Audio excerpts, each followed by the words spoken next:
Hey, Gabriel Lake, Hey, Gabriel Jose. where are we today? We are in our respective apartments Yep. because even though we're in the red tier, neither one of us particularly feels like going to a bar. Well, talk about yourself. I actually went to a bar today. So you Outdoors. just don't want to go to a bar with me. Yeah, that's it. It's like Just I like don't trust you. Edwin, I Edwin only. sadly, yeah, because we can actually mention Edwin actually was like part of the podcast. Is that yeah, I actually went to a bar with Edwin, but I didn't go with you. Cool. That's great. Yeah, Yeah. yeah. No, I mean you don't want to come with me. You haven't invited me. okay, I that's did fair. invite you That's to a fair. hotel. So in our Yeah, next podcast, we will be recording on location at a beautiful hotel in San Francisco next to a pool. that's true. So here you go. Can we actually drink at the hotel? I want to make sure. Yes, they have waiters that come by the pool. I'm going to bring drinks in my backpack so we can drink in the room. There will be plenty of alcohol, don't worry. Good, good. I want to make sure that we actually are like just properly edificated for this. Okay. Yes. What did we watch this time actually? This week, we watched. I lost the page. We watched the 1953 50? masterpiece, I would say. Is it 53? The Kurosawa film, Rashomon. Oh, it's 1950. Yep. So this is my second Kurosawa film. You also had me watch the first one, which was, I never remember the name of it. Ikiru. I mean, it was Ikiru? not. Yeah, yeah. I mean, I made you watch your first Kurosawa film, but it was not his first film. Yes, correct. But this is the first quote unquote like samurai film of his that I've seen.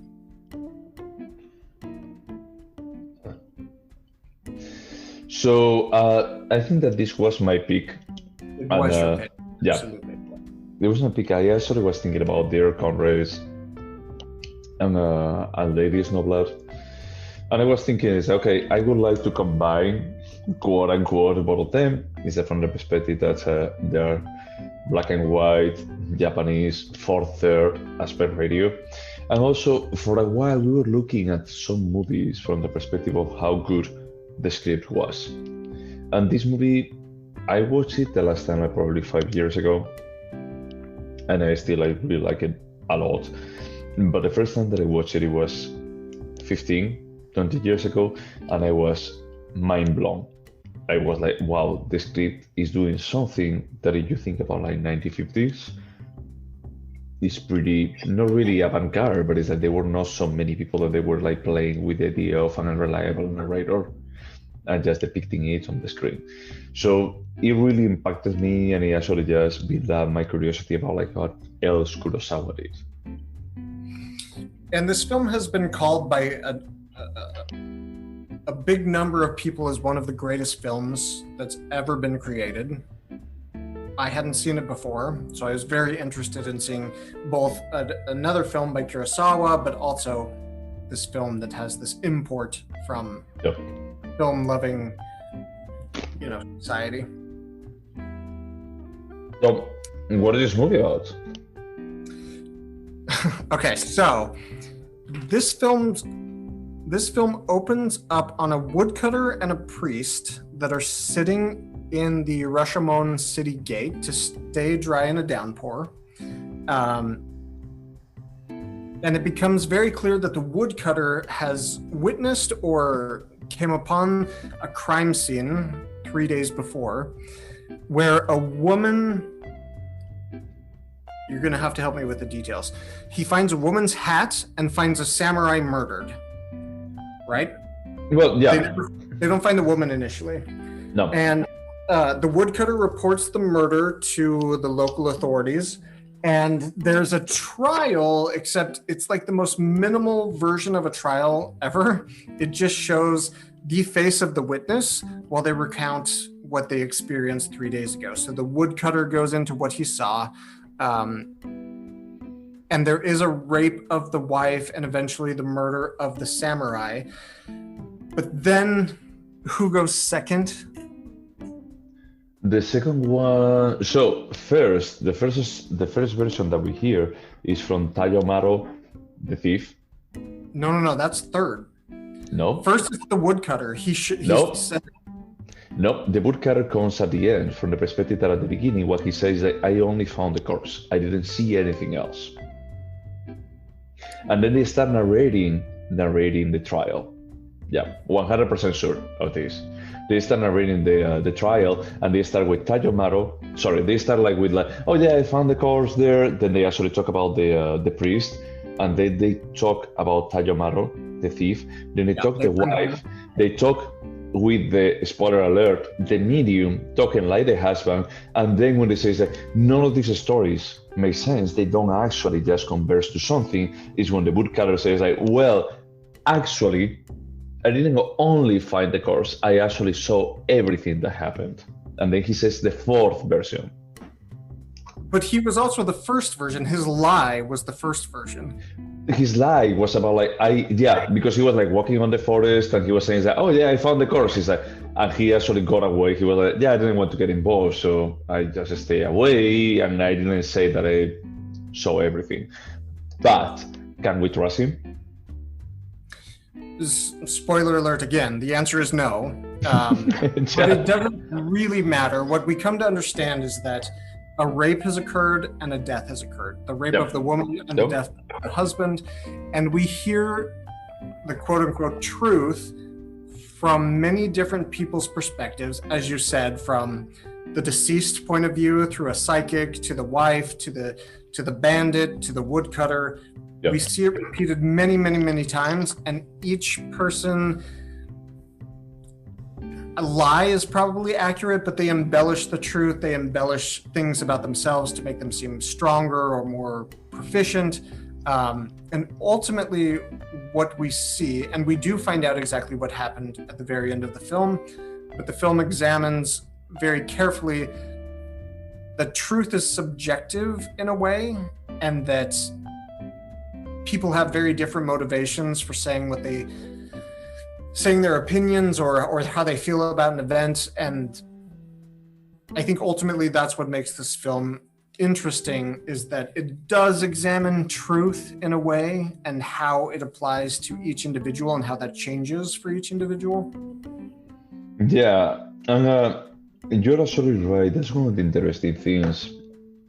That is if you try to apply only logic about who would lie about this, who would actually try to get something, out of this perspective of the story. And is that you can think about the thief about no, it's true, I actually raped that woman, but I don't remember exactly what he said, but it's he tries to paint himself in a way that is okay, you can just find a bit more of the hyper masculinity perspective that is okay, he wants to display that. But then when the woman talks, is basically she's almost insinuating that she killed her husband. Yes. And he's nothing to disagree with about that. And he's when people are asking, he's but that makes no sense. He's why someone would lie about that? He's actually Tayo, the thief, he says that he killed the guy from the perspective about well, I was just trying to play my manhood, and we're having a duel to death just for seeing who will keep the wife. Is that from that perspective, he's sure, makes sense. But the wife says something I killed my own husband because I couldn't actually just put up with how he was looking at me, because I was just raped, because I actually laid with two different men. That is as a gay person, is so you're having a trauma because you lie with two people. It's sometimes I have a trauma because I lie with two people on the same day. And that, to be honest, is something I struggled with this film about, is I don't understand what the societal expectations are in Japan during the medieval times of Japan, what the expectation was, what's okay and what wasn't. So I found it difficult to gauge the severity of what people did and what people said in the film. But I think that even not having that background, you can what's interesting about the film is seeing people lie, understanding why they lied, Yeah. what was so important that they had to lie about, and what the actual truth was. But we're never giving a truth. I mean, that's something that I still find mind-blowing, quote unquote, of this movie. There's like, this movie is not about like just giving you a truth. It's not. It's about like just telling you like some stories, and you can try to say, well, but this story was not like completely congruent with this, so I'm like just trying to find like as most commonalities as I can, and just try to come up with my own interpretation of what it really happened. But it's smart because actually the audience is one more story. Is creating one more story. They are creating their own story about like what it truly happened. No, that's a good point. And I think that I'm a little bit or a lot more naive than you when it comes to cinema. I think you have like a critical eye that I lack. I kind of just take in what I assume the filmmakers want me to understand. So I want to ask you that in my recollection, we hear the woodcutter story at the very beginning. We hear several different narratives after that. And then at the end of the film, we hear the woodcutter like being honest about what he experimented or what he experienced, what he saw. I took his final story as like the actual truth. Is that not what you took away from it? No, because from my perspective, it was a bit more of a, sure, that can be the truth, or that can actually just the woodcutter trying to sound more important. But if he actually just saw all of that, why he didn't present the whole story? He didn't have to actually just get into a fight to the death in the middle of it and try to stop it. He couldn't.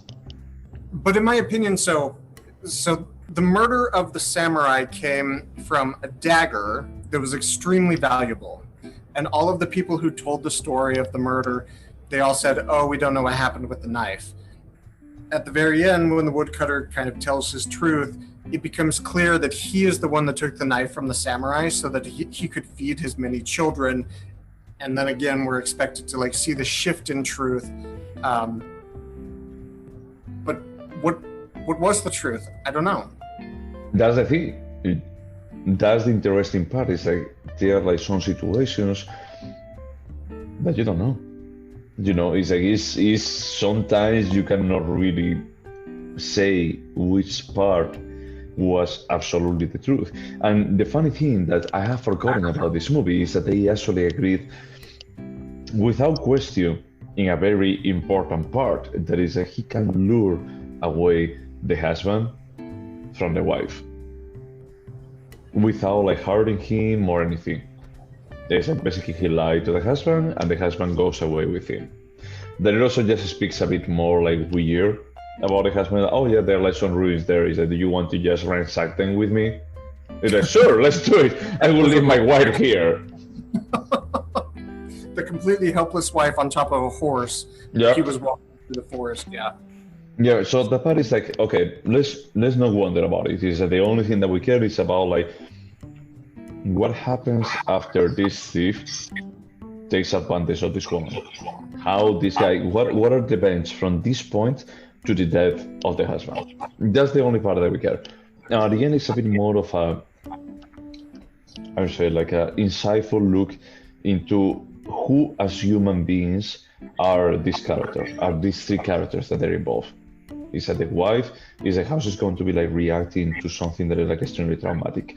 And in the last story of the woodcutter, is like she was almost desiring to just have like a way out of her marriage.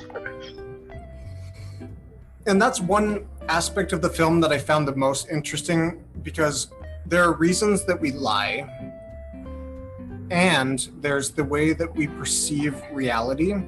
And we don't perceive reality super accurately. We remember ourselves acting differently or more, proudly.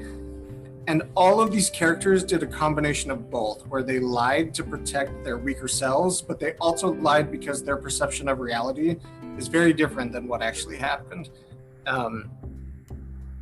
And I enjoyed that aspect of it. And you and I, before we started recording, we talked a little bit about how how many people were doing this sort of filmmaking in the 1950s, and probably not many people. This is probably the first of its kind. Yeah.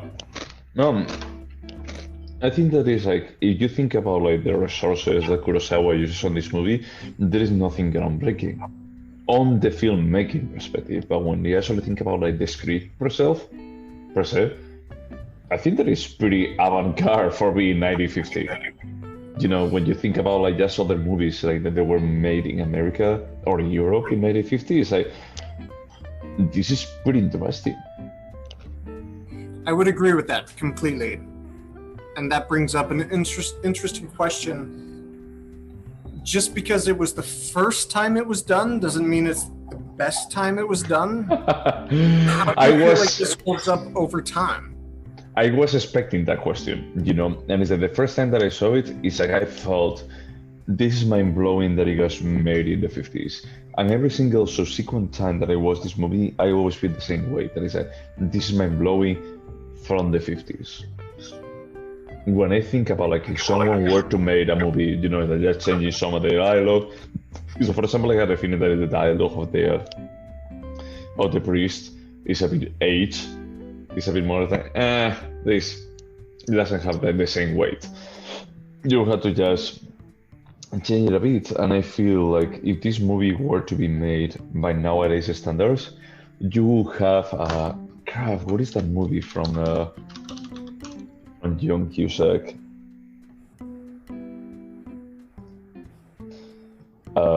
Sorry, I'm just looking for it. Oh, Identity. Oh yeah. Yeah, it's not so great. It's not so great, but it's like maybe you try to do Rashomon by nowadays, it couldn't be like the most mind-blowing movie. It would be a bit more, it's like, oh yeah, I have like 5 times that I tell the same story, or 4 times that I talk about like the same story, and none of them is actually the real one. Now, we could actually just think about like Run Lola Run. It tells us the same story 3 times, with small variances. But the characters are always the same. What this movie is trying to tell us is that we don't really know someone, how they're going to be like reacting in a very traumatic experience. It's like the woman about like just feeling completely defeated and about like just kill me, I don't deserve to die, or is the woman going to be like just manipulating the rapist, but like just kill my husband because I want out of this. So I will say that whenever I read that a film is one of the best films ever made, I'm always afraid to go into it, because it's like when I watch Citizen Kane, I'm like, this was probably groundbreaking, but I feel like people have improved on these kind of styles. And I did find myself a little bit dissatisfied with the script.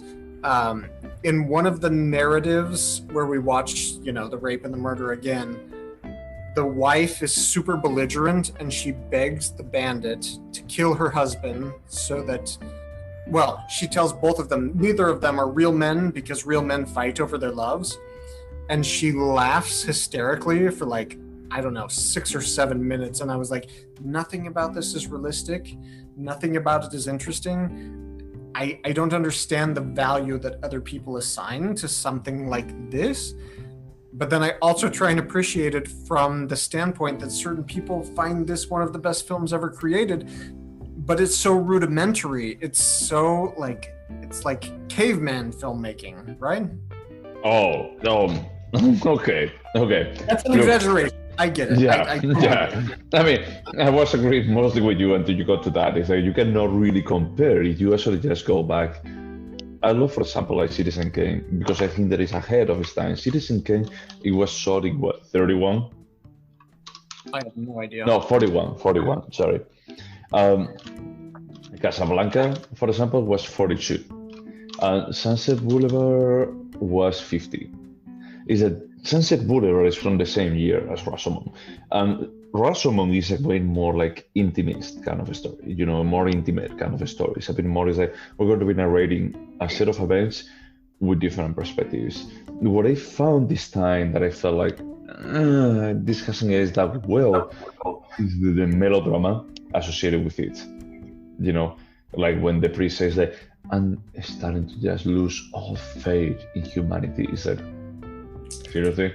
Is that this what makes you feel? When someone else is telling you, is like, yeah, plenty of people get killed, in this kind of areas that they are like just connecting one region or another. But this story is what makes you is that makes no sense. But in any case, I still think that this is like one of the story. I feel like is engaging. The characters are okay, you know. I wish that I had like a bit more of insight into the wife and the thief, that they are the ones that they are alive. But it's just my desire that I want a conclusion, that I want to be able to just have the pieces for just building up a reality that it actually makes sense. But the director doesn't want that, and I think that is like what is genius on this movie. That is like he doesn't want you to have like that clean idea. It's like sometimes, like very few times in our lives, we have to deal with something that we may have all the information or even like more information that we need to make sense of something, but it doesn't fit. There is no like perfect solution to something. I completely agree with everything you just said. And yes, I would have liked more character development. I would have appreciated caring more about these people because they all come across as super shitty. And then we're supposed to like, at the very end, when we find out that the woodcutter stole the expensive knife to support his children, we're supposed to have this entire like, oh, I get it now. I get why he lied. It wasn't as effective as I hoped it would be. Please. No, what I was going to say is that when you actually say that, is like we cannot care about these characters that they are all terrible, or supposedly all terrible, because they are like just painted. When you see the wife is not really terrible when she's crying in the court, or the woodcutter. She's clearly lying. Well, you don't know that. You're taking that conclusion from the stories of the other people. If you only take her version, she's not terrible and she's not lying, But I think that the interesting part, and I appreciate that you are like just challenging this movie, because it's like making me like a bit more. It's like we are the court, we're the jurors. It's like when you're saying that it's like one of the most minimalist court. Is that we never hear the jury, we never hear anyone from there. We are them. We are the ones that we are like just consuming all this information and trying to come out with an idea of it. And you're completely right. And the way that they showed the witnesses testifying, like there's never any feedback from the nothing court. at all. No. And the way that Kurosawa did that is fantastic. Yeah, that part I think that is a master move. Not only from the perspective about like just making it minimalistic, but also about like how it translates into the audience. About like you are the person, you are like the person asking them those questions because you want to know more. You want to just make sense out of all of this. Albeit you know that all of them they're going to be lying because they're trying to just save their asses. And that is one thing that I definitely appreciated about the film is understanding that the truth is subjective 100% of the time. And that kind of like, I don't know how to say this, but the fact that we lie to protect ourselves and also to protect our egos about certain things that happen that like coincides with what the like objective truth is. And the fact that we don't know what happened and we don't know what the truth is, I enjoyed that very much. I did. But I don't know that this is one of the greatest films ever made. So, can you tell me another movie that they play with similar elements to this one? Memento?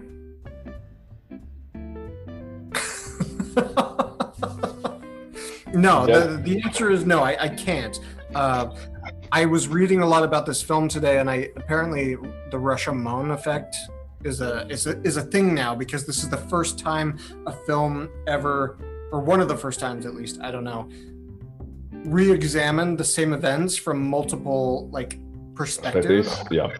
I get that was new and groundbreaking, and I can't tell you a film where that exact same thing is done. I mean, I would argue, and you're gonna laugh, but I would say something like Magnolia has done that similar thing where we see the different events from the perspectives of different people, no, there wasn't a crime that was committed. No, there's nobody testifying. But yeah, we see the same thing occurring for many individuals, and we get it from their different perspectives. A Shortcuts is something I would argue that was the same. No, I don't think that Shortcuts does the same. It doesn't actually just do any kind of retelling of the same event. I would disagree. I mean, we see, for instance, Julianne Moore's character. We see the perspective of what she's doing from her husband, and then we see her own perspective. It does play with the same themes, I think. I could be wrong. With the same themes, yeah, I agree. But with the same events, that it happened, for example, it's like, oh, someone broke into my house and raped me. Is that it doesn't really, portraying the same traumatic event from different perspectives and just trying to say, oh, I cannot be trusted. I think that I can be trusted because I was there. But at the same time, it's just telling us that it's like people under traumatic circumstances, they're going to be like just bending reality just a tiny bit. Because at the end, it's like we see that it's like, as you say, a woman gets raped, a guy gets murdered. Those are the two only immovable truths that we cannot change.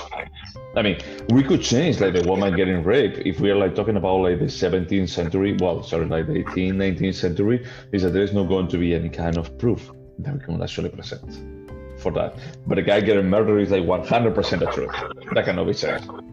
Yeah, I agree with you. I mean, I can't think of an example where it's like apples to apples. You're completely right. And that is something I appreciated about the film. I didn't find the characters particularly engaging. I don't know why I should care about the woodcutter. I don't know if I should care about any of these characters. The director, I don't feel... Did he write the script, by the way? I think that he was one of the co-writers. Let me just check, because I had it open right now. Yeah, he was the screenplay. Yeah. And I did read it was based on a short story, which I like. And yeah, I can't think of another film who has examined this the same way. You're completely right. And as we said, I think it's groundbreaking for the 50s, but I don't know that... I don't know. This is why I hate when you make me watch classic movies, because I'm like, I don't get it. Well, but I mean, you actually just told me something. It's you cannot recall any other movie that they have done something like this. That's accurate, yes. Let's just leave that. It's true that you actually think about special effects, acting, music, or many other categories that we could think about just modern cinema nowadays, is that this movie is not the best, no? But it tries to just build the idea of, can you trust humanity as a whole about just being objective about what happened? Can you actually just try a narrator as just being objective? And the answer that he tries to give is no, you can't. And I will say that if I was around in 1950 and I watched this in the cinema and it was groundbreaking and new, I would be like, this is blowing my mind. Yeah, 100%. But 61 years later, I don't know what place this film has in the history of cinema. Well, it's 71 years, not 61. And it was 50. Yeah, you're right. 1950. That's 71 years. It's a very, very I don't want to call it avant-garde, because when I think about avant-garde, I think about David Lynch, But I want to think that it was forward-looking, a bit more just pushing the envelope about what a script can do. And do you know the history of the Venice Film Festival in 1951 was looking for a Japanese film to kind of put in their lineup. They wanted to do Rashomon. And Japan was like, this isn't nearly as elevated as Japanese cinema. We want you to do something else. They suggested other films. And the Venice Film Festival was like, no, we like this. But Japan wasn't happy with it at all. They said, this is way too a Western film. We don't want to show it as an example of Japanese cinema, which I also find very interesting, because that's the same thing that the film is saying, is that our experience of things, real life events, or even cinema, it's subjective.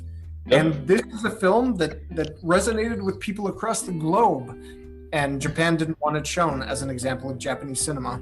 Well, if you actually think you only have watched two movies from Kurosawa, and Ikiru is from 52, only 2 years after this one. Only 2! And it's like, it feels like way more Japanese than this one. I had the feeling, even I'll be like, in this one, they're like thieves, sword fights, samurais, a geisha, a court in, like the Edo, like age. There is quite a bit of a melodrama load to this.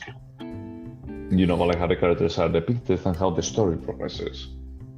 There's a total exaggeration of the characters, and I think about it specifically when the bandit, and I can't say his name, you know it, he tells his experience and we watch it happen, and then I think it's the wife who explains she requested that the samurai and the bandit duel to the death, and we see a more accurate representation of where they're super pathetic. They didn't fight like brave samurai. They fight like... And that is so fucking ridiculous. I was like, this is absurd to the point where I'm not taking this seriously anymore. Again, taking a step back, I think that's a problem with me and not being able to put myself in 1950, but I don't appreciate myself this absurd exaggeration that was displayed on the screen. I just got annoyed by it. Well, I mean, I think that it's like if they could have like 15 different stories, they would have done like a bit more of a gradual kind of thing, about like just getting from a small thing that is like, yeah, this could be believable to this makes no sense whatsoever. And I think that in this case, what you think about Tayomaru version is that they are like just pretty, like good, how do you say, like samurais, like sword fighters. But then when you get to the woodcutter version, there is the one that is just basically forced by a hysteric wife about to fight each other. It's when they start like just being, okay, we are being forced to fight. It's not that we want to force, but it's like this woman is telling us that we are the cowards. And she has just been raped. She has just been raped. And she's the one like just encouraging them to fight to death for it. And that point is like true. It can be like a bit absurd, but it's like once again, it's just unreliable narrators. Maybe it was not as bad as it displayed, but from the narration about like what we are seeing as the audience, that we are seeing like just the interpretation of the words that the characters are using, that they may be like even more exaggerated. I agree with you, and I absolutely love the idea of an unreliable narrator. So in a lot of ways, this film worked for me, and in some ways it was frustrating that it's such a product of its time that it couldn't surpass that. It couldn't be like elevated enough for me to feel. So like when we get to our questions, you'll ask, is this a timeless piece? I don't think so. I think this is firmly rooted in the 1950s. Whoa. Because of the filmmaking choices that they made, which were perfect at the time, but I don't feel like it's as impressive in 2021 as it was in 1950. Oh, no, that's completely fair. Should we go over the questions? Because Let's now I'm eager. Would you watch this movie again? To be honest, I would, but I don't have any interest in it. I feel like I got everything I could out of this first viewing. Well, I watched it 1.5 times because of some marijuana issues, but no, I don't have any interest in watching this again. No. Oh no, okay. For me, this is a yes. This is like a clear yes. It's like when I was starting to date my ex, like many years ago, I was surprised about his lack of finesse in his movie taste, and it doesn't matter because he's not listening to this. So I actually built up a list of movies that I felt is like, you need to watch this. And they're going to be like movies that I think that you can actually connect with. They're going to be like mostly classics and some of Japanese animation movies that I know that you like. And Rashomon was one of them. But there were like many others, like Citizen Kane, Casablanca, Sunset Boulevard, like a bit more of the golden age of Hollywood that that I love, a bit more modern ones. But what it was mind-blowing is that he actually had watched this movie and he loved He it. had or he had Yeah, not? he had. And he loved it? Yeah, he loved it. And I was like, just like, wow, okay, it's surprising. And we, some years later, we rewatched it again. And I was like, yep, this is as good as I remember it. Well, I will say that whenever you have me watch classic cinema, this makes me feel super insecure about my taste in film because I often watch these classics and I don't get it. So I'm fully like prepared to say that I'm the ignorant one. I just don't see how. No, I don't think that you're like the ignorant one. You know, it's like I just have the feeling that you're just looking at it from a different perspective. Is that you're looking about like, okay, if I can actually look at this about like how far we have come, do we have to elevate something that happened before that it was not as good? And that's fair. And I will say, and I know you're going to hate this, but I was comparing this film to Ingmar Bergman films from the 50s because I genuinely feel like his films address topics that are genuinely timeless, and his characters they're so believable and so realistic. And I just felt like this film isn't believable or realistic in the way that it portrays, the actions, the murder, the rape. And I wished Ingmar Bergman had directed the script. I'm sorry. I know you don't like Ingmar Oh my. Okay, man. Okay. You're such a fanboy. Could you recommend this? Yeah, absolutely. I do accept this is a classic film. It's an important film. Anybody that had a serious interest in film, I would say, watch this film 100%. Yeah. For me, I would recommend this to anyone. Absolutely anyone. It's like, there is a rape, but we never see it. We never see like too much violence. Yeah. So from that perspective, it's absolutely fine. Do you remember this movie?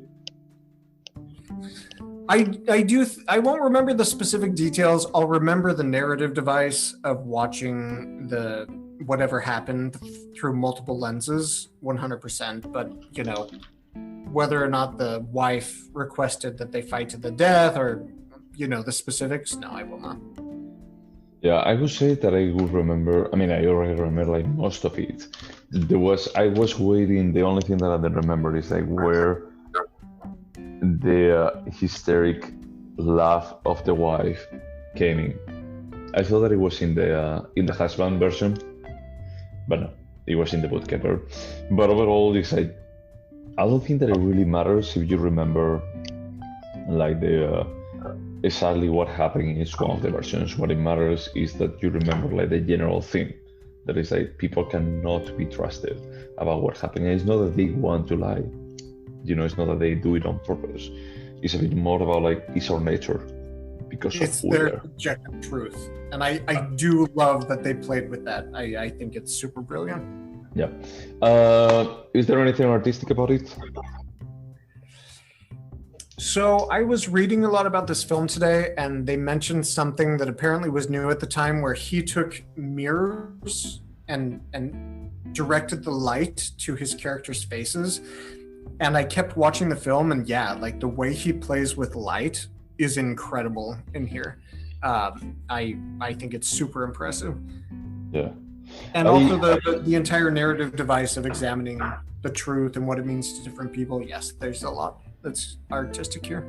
Yeah, I would actually say like a yes exclamation mark, not only about like it's true that the light for being a black and white film is that the colors, I mean it's not really the colors, but it's even more like the tonality of the grays are surprisingly lively, but also there are like some scenes that they are artistically like the kind of stuff that I would like to just print in a gigantic like short, but I want that. Like for example, when they're narrating, Tayamaru talks about like, I'm going with my horse and I'm like just going away, and you can see like this scene that is like 90% the sky, like extremely dramatic clouds with a bit of light across it, and you can see like the horizon lying in the bottom, and he's like just crossing, like just laughing like a maniac with a sword on the sky, and he's just crossing on the horse. Is that scene was like, I remember that. That's fucking amazing. Is that I want that. I want like when he's like on the third, fourth on the right side is like, I want that snapshot. Yeah, visually he has a very specific style, and I think it's a little bit more subtle in the other film you had me watch, and here he's kind of in his element. Yeah. But yeah, I mean, he's clearly talented visually. Yeah. Yeah, I think that in Ikiru he was trying to just portray a bit more like the not really the mediocrity, but a bit more like just feeling trapped in your public worker kind of life. That is like nothing is going to change here. You don't need like just big things. And the thing with Rashomon, with that I see, is that he actually just find some new liberty. The thief finds some new liberty from stealing this horse. About like, what is my life now? I'm going to go crazy. I want to display this in this kind of dramatic kind of way. That is, it's great. I mean, it's something that is like visually is like, as someone that doesn't have like too much of a aesthetic understanding about things, unless I'm being trained for it, as I am. Like when I went to college, it's like what they told us. Like if they actually overuse on the sky side, is like they trying to just make a bit more of a dramatic contrast to things.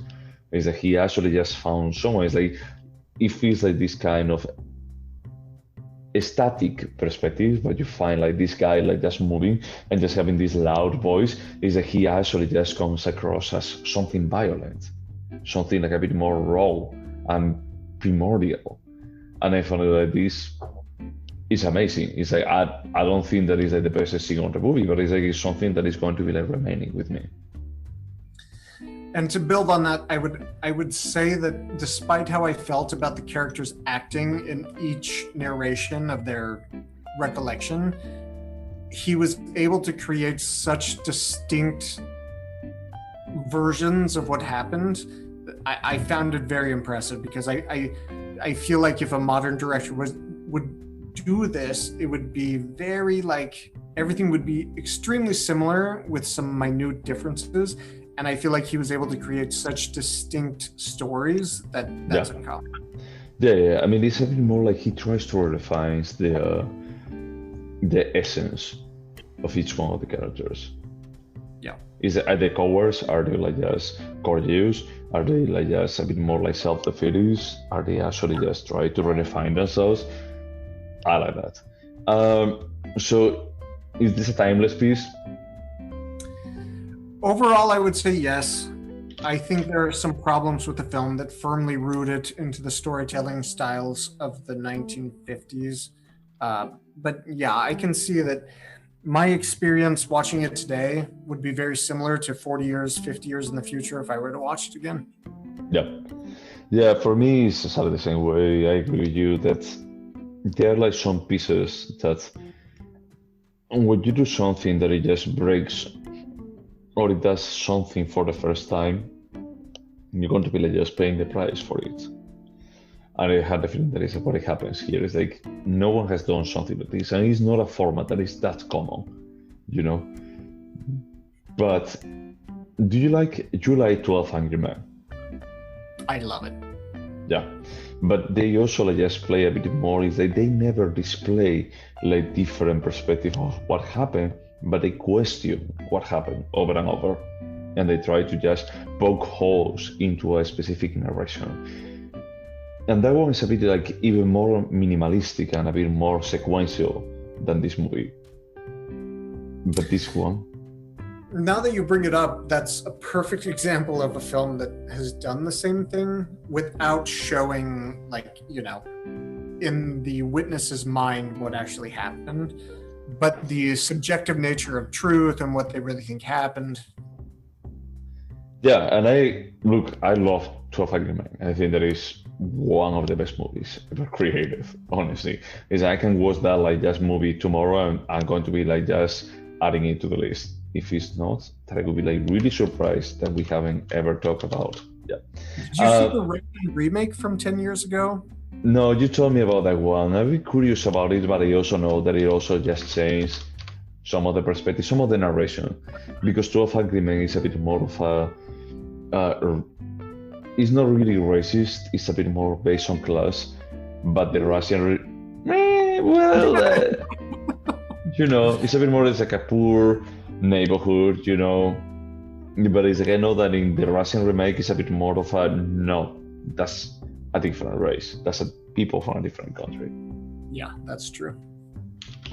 But they play with a similar format, but you're absolutely right. That is like Rashomon gives you visualizes for you, and to a degree, and probably the Russian remake is that they don't visualize for you. It just tells you that what if what you think that is the reality? What if I present this reasonable doubt to it? And that's what I think makes the two films interesting, is that in Rashomon we have first-person accounts, which are super interesting, and in 12 Angry Men we have third-person accounts, where it's like, okay, we've been given this information, what do we think happened? And it makes both films interesting. Yeah, in their own accord. I think that they're like probably the two closest films that I can think about right now. But it's that they try to approach the perspective from a different place. Is that they humanize the court per se, and it's like in this case it's like they don't care about the court because you are the court. They're just presenting this to you. They want you to Kurosawa wants you to take this and you actually decide what you make with it.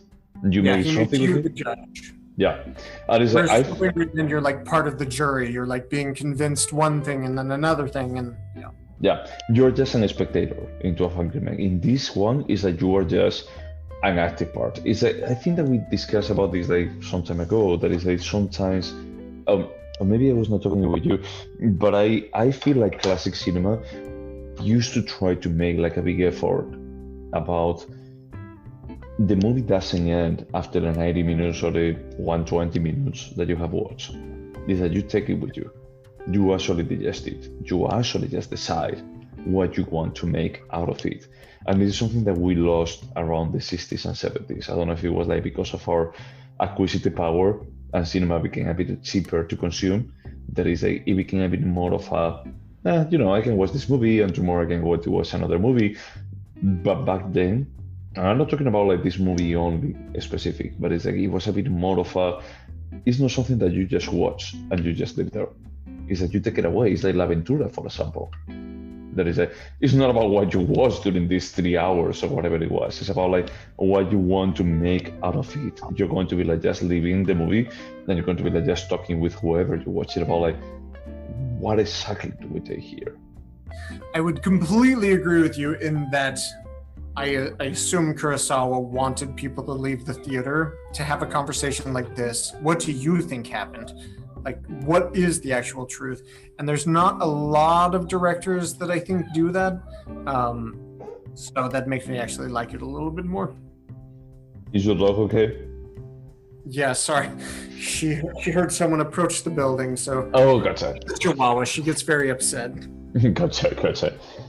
Yeah, from that perspective, it's like I take it. It's like I almost feel like, if I was like a little kid and I can only watch like one movie a week or one movie every a couple of weeks, it's like this movie would have left me with like, wow, okay, I need to think now about like what I take out of it.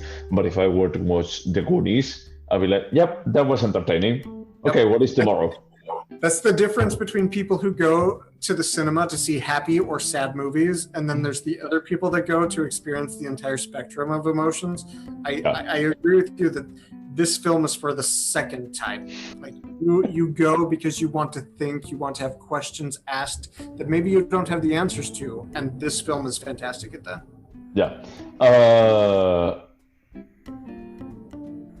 This was for anything? Or for Timeless? I don't remember. You did the Timeless questions. I think we got to all the questions. There are like two more, sorry. Would you turn it into a TV show? I would not, nope. Yeah, I think that is like such a self-contained movie that is like adding more runtime to it would be a mistake. I think the concept is very good, but the concept is not a 8, 12, 24 episode season. It's not. It's like, hey, let's propose this one thing and let's examine it, and it did that very well. Imagine that actually it's like as you were saying, like 24 episodes. Imagine that they try to justify 24 episodes, and every single episode there is someone else that watched the event. It's like a new version of the event. Yeah, it's like, you're not going to believe this, but I actually just was rolling down from a hill, and I actually was like half unconscious in a bush, like just around the corner where all this happened. And just justifying like 23 more stories like this. So last question for me is also a no. I think that is like just 90 minutes is like perfect for something like this, for this experiment. Do you think this movie could have been better? To be honest, yes, and I feel like such a piece of shit saying that for one of the world's most famous directors, but I feel like I would just like things to be a little bit more based in realism. As you mentioned many times, this is melodrama, Yep. and I would prefer it to be more realistic, and that's my only complaint. Yeah, I honestly don't think. I think that it's interesting because you're like just trying to say, and just correct me if I'm wrong, but it's like just trying to say, I think that if this was shot in a different time frame, this could have been better. And this person 100%. No, that's exactly what I'm saying. Like, Yeah. give it to Paul Thomas Anderson in 2020. This could be amazing. Okay, this could be Magnolia Zero, but at the same time, it's like I had a feeling that this, for the circumstances that I have, the only thing that it felt surprising to me is like there is quite a bit of melodrama, but I know that I have like way less troubles with melodramas than you do. That is like, sure, I will roll with that. Yeah, no, I mean, I have no tolerance for that unless it's 6 feet under. Yeah, and for me, is that look, this for being made in the 50s is like wow, just wow. I don't know, because I think we should have a podcast about this, because I think Little Children is a perfect film, but that's only melodrama. Yeah. So we should explore this in the future. But you actually have like a bit of a, as we discussed that several times, is like a piece of melodrama that is about suburban America being unhappy. Is like you give it a pass. I do, because I've lived in American suburbia and been unhappy, so I get it. Yeah, albeit everyone was telling you that it's like this is the American dream. You shouldn't actually just be having any kind of trouble with this. So for me, the melodrama is a bit more. When I think about melodrama, I think about like the golden age of Hollywood. Sunset Boulevard. That's the melodrama I love. Yeah. I mean, I love like many other melodramas, not only that one. You like that film a lot. The what?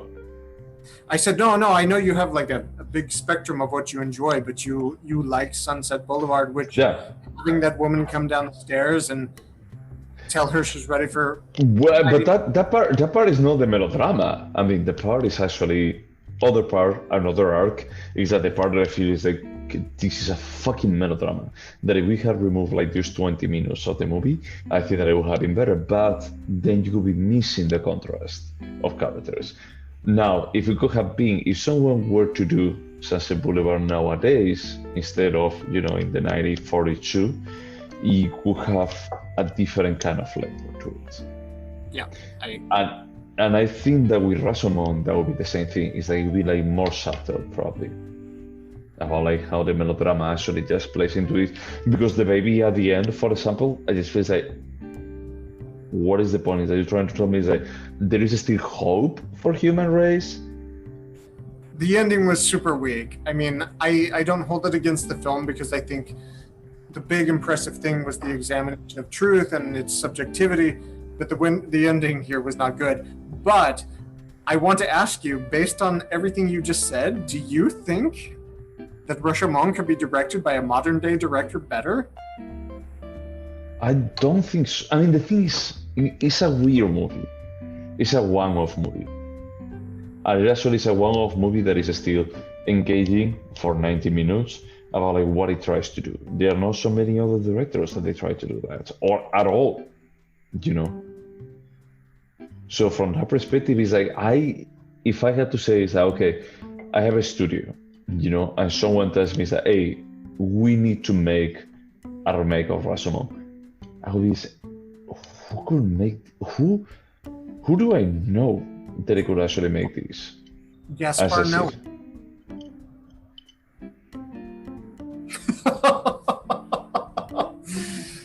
For those Okay, listening, there I is a just rock. closed his eyes and is not interacting with me. Yeah, it's like he's okay. That's true. There is a raping. I see. So I know that Gaspar Noé is going to be like just covering his bases. But the problem is that with Gaspar Noé, the difference couldn't be about like the human being. The difference could be about like how the woman gets raped. I disagree with you. I think the interesting thing about Gaspar Noé directing Rashomon is the way he would tell the 4 objective or subjective stories. They would be incredible and they would be impactful. And I did bring him up as an exaggeration, but you agree. I think you feel there's a director you love that could do this a little bit better. I think that's what you feel. Maybe, but also at the same time, is like I think that Gaspar Noé may be his own worst enemy, and about like okay, I can just make like an introspection about like humanity, or I can make like 4 different scenes about like raping it, and it could be like just He would choose the latter. He would choose the. It's his nature, you know. I had the feeling that I don't know what Gaspar Noé would be like coming up with this. So I don't know. I was thinking is like maybe Fincher. He could be good. Who did Memento? Was it Fincher or was it Christopher Nolan? It was Nolan. Oh, damn it. I don't want to see anything ever. No, Nolan, I don't trust him for this. Is that I think that Fincher, from the perspective that Fincher likes to just have this kind of more of an analytical mind, I think that he will actually just create these 4 stories or 5 retellings of the same story in a way that is like, I'm not going to tell you anything, but I'm going to be like just presenting these characters doing the same thing 5 different times or 4 different times in slightly different ways. How do you feel about it? I agree, and I wouldn't want to watch that film, so. That's completely fair.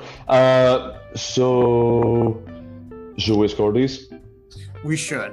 It was your pick, so I score first, and you have no idea the spectrum of scores I was going to give this.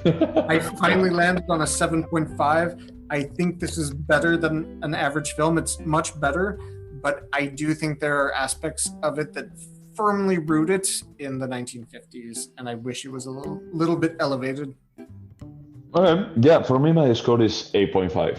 I think that it still is impactful for me. I understand that there are like some parts that truly they feel like 1950.